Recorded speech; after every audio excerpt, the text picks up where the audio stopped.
Selain itu juga untuk mempererat hubungan antara pengawas pemilu dengan jajaran dan stakeholder yang ada di wilayah masing-masing. Acara ini dibebankan kepada DIPA Bawaslu Provinsi Kalimantan Tengah. Harapan kami dari Bawaslu, rahmi kita tetap terjaga, tetap terjalin dengan baik.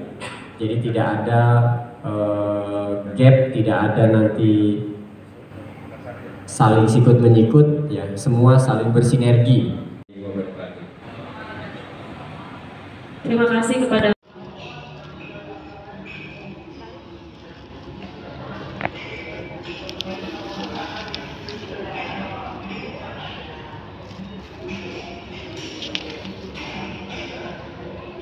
wakili Pak Kapolres dan Pak Kapolres Pak Bayu berhalangan dengan Pak Helki, karena kami berharap sebelumnya pun kami sudah koordinasi juga dengan beliau dan beliau siap, dan Pak Kajari juga, tapi mungkin ada halangan yang lain mungkin. Makanya kami mengundang bapak-bapak, ibu-ibu yang dari Polsek, dari 6 kecamatan, dan yang kami hormati perwakilan dari Kejari, ya, Kejaksaan Tinggi Negeri Kabupaten Kalimantan Barat. Pak Kajari berhalangan hadir juga, diwakili oleh Pak Padun Kasatitel, ya Pak, Kasitel itu salah, kalau Kasatitel itu benar, Kasitel. Yang kami hormati Pak Camat Arus Selatan, Pak Camat Menteng, Pak Camat lupa saya, Umay, perwakilan kolam ya, kotornya lama ya kolam itu manjir terus. Pak Camat Aruta nggak ada ya, belum, dan Pak Camat dari Lada, beliau perwakilan Pak ya. Oke, dan saya Pak Robi ya, masih ingat Pak Robi, Pak Sekcamnya Pak Anwar, dan yang kami hormati juga, terima kasih sekitarnya Bapak Pak Polsek nih, ada 4 dengan Pak Polsek Arsel, 1 Ibu Kapolsek ya. Pak Kapolsek dari mana? Dari Banteng, Ibu Kapolsek Banteng, yang dari Kumai, dari Ladang, dan dari Aruta. Oke, siap. Yang kolam berhalangan, katanya ada lagi ngurus masyarakat sana. Teman-teman Panwascam 6 kecamatan yang kami undang, yang kami hormati, teman-teman Panwaslu kecamatan di 6 kecamatan yang kami undang, ketua dan koordinat penanganan pelanggaran dan penyelesaian sengketa ya, 2 orang. Arsel hadir,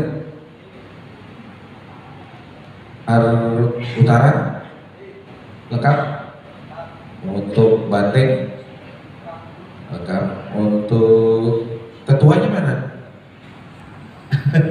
Oh iya, ketuanya benar, bukan Arifin ya Pak. Untuk Kumai kurang 1 ya, Kumai. Arsel ada kolam ya, belum ya, kolam. Oke, terima kasih. Dan teman-teman dari kepolisian, dari anggota Kapolda, Reskrim, dan dari Kejaksaan ya, dan tamu undangan yang lain, dan teman-teman kita yang hadir pada saat ini, staf Bawaslu masuk dalam keanggotaan kami juga. Sebelumnya alhamdulillah kami ucapkan atas nikmat sehat, nikmat kita bisa bertemu pada hari ini.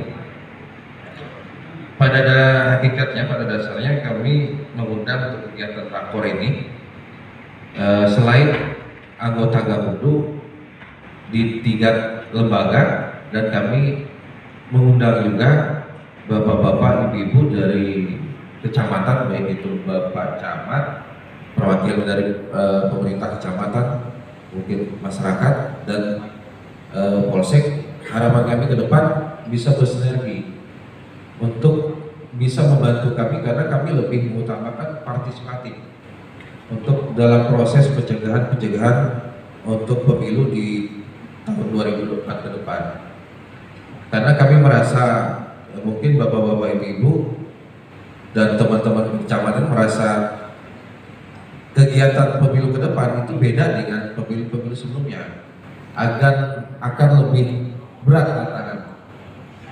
Sekarang pun hari ini pengumuman peserta pemilu di tanggal 14 Desember 2022 ini kapan mungkin, tapi hari ini harus ditetapkan. Ini pun sudah ada riak-riak tentang penetapan partai politik peserta pemilu yang hasil kemarin sudah melalui proses verifikasi pendaftaran, verifikasi administrasi, verifikasi faktual tentang keanggotaan. Itu pun masih ada riak-riak yang mungkin sudah mulai, yang mungkin bapak-bapak ibu sudah ada mendengar di berita. Tapi harapan kami hal seperti itu pasti wajar dalam proses berdemokrasi. Kalau tidak ada riak, itu akan dicurigai. Kalau tidak ada masalah, tapi maksudnya masalah tersebut bisa kita bisa kita tanggulangi bersama, bukan sebatas kami sebagai Bawaslu dan teman-teman ad hoc kami untuk menangani hal tersebut, tapi kami mohon bantu juga keterlibatan pemerintah yang ada di kecamatan, baik dari pemerintah kecamatan maupun polsek maupun mungkin teman-teman yang di Koramil, karena untuk menjaga kondusivitas khususnya di Kabupaten Bandung Barat, baik itu untuk pemilu ke depan di tanggal 14 Februari tahun 2024 dan pilkada 27 November tahun 2024. Makanya pada hari ini sentra Gakumdu, sentra pendekatan hukum terpadu, mengundang untuk mungkin kata Pak Pandu tadi silaturahmi juga ya, kita ajang sharing, silaturahmi, sharing untuk bagaimana cara penanggulangan ke depan, early warning system kita atau mitigasi kita ke depan seperti apa untuk proses pencegahannya. Karena kami memang mengedepankan pencegahan. Ya kalau memang pencegahan itu tidak bisa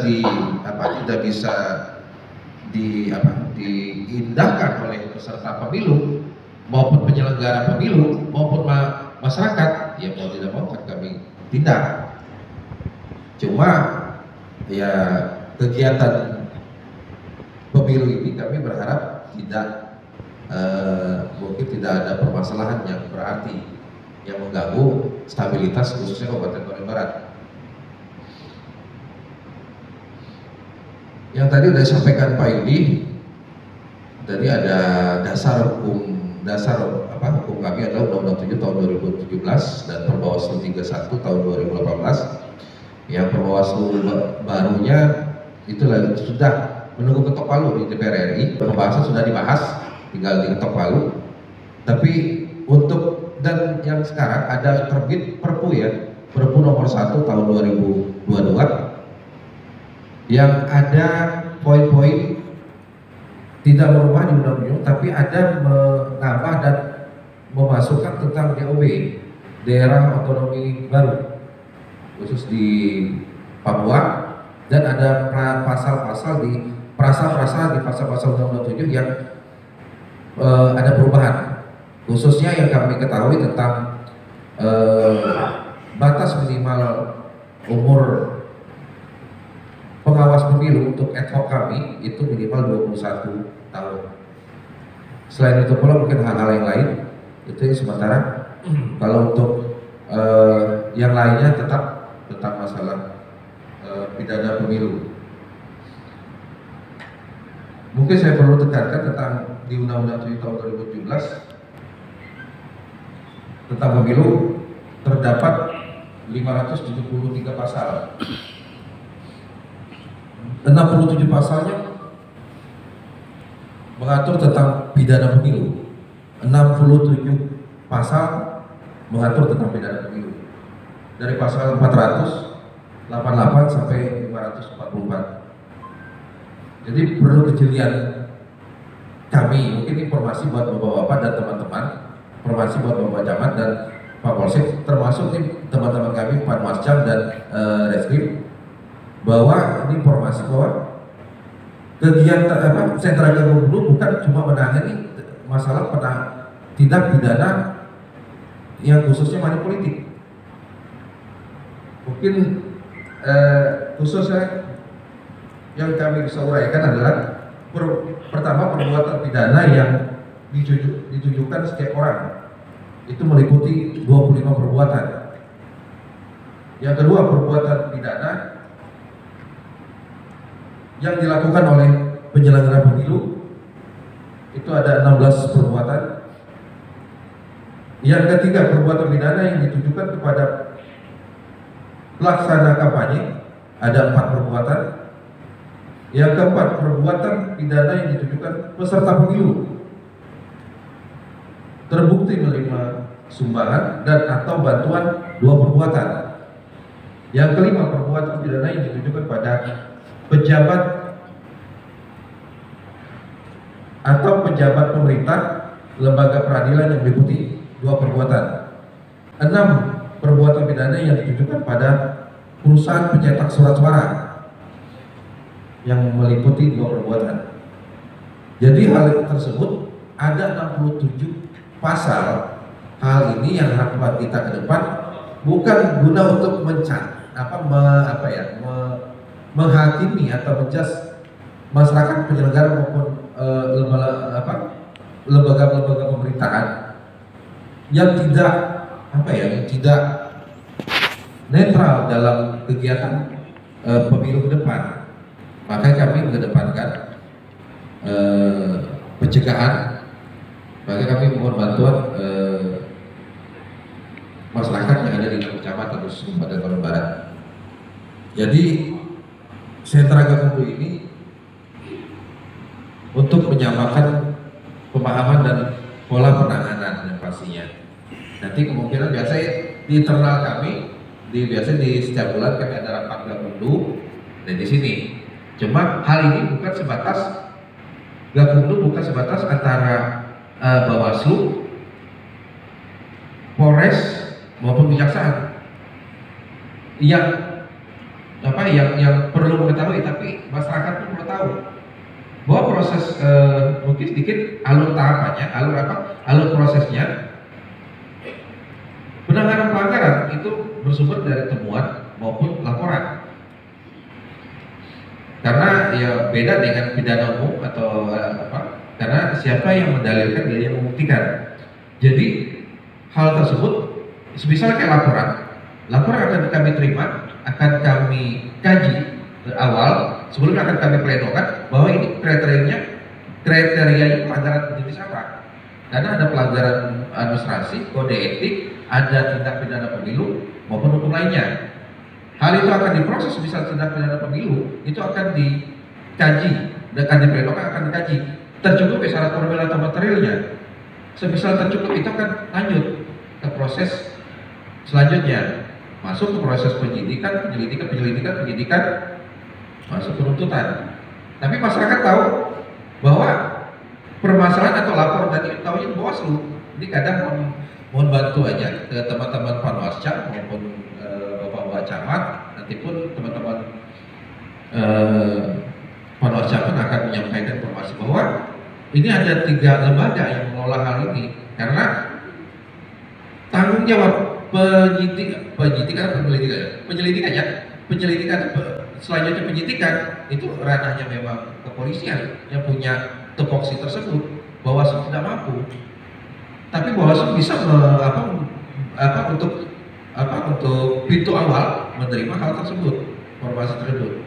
Selanjutnya memang kalau memang itu terpenuhi akan lanjut ke penuntutan yang tentang hal tersebut. Mungkin gitu. Makanya dibentuklah sentra penegakan hukum terpadu. 3 lembaga menjadi 1 di Bawaslu, tapi dengan tugas masing-masing. Mungkin itu yang bisa saya sampaikan sedikit tentang maksud dan tujuan kami mengundang bapak-bapak, dan kita nanti sharing mudah-mudahan seperti apa langkah-langkah kita ke depan. Mohon masukannya, mohon saran pendapatnya buat Bapak-bapak Polsek, Ibu-ibu Polsek, dan Bapak-bapak Camat, perwakilan kecamatan untuk strategi kita depan untuk menghadapi pemilu yang mungkin kompleks. Undang-Undang Nomor 7 Tahun 2017 terkait dengan pemilu. Terus untuk Bawaslu Gakumdu itu masih dalam tahap pembahasan di Dewan di DPR, ya. Jadi belum disahkan. Kemungkinan nanti ada beberapa poin yang ada perubahan, ya, ada perubahan mendasar yang nantinya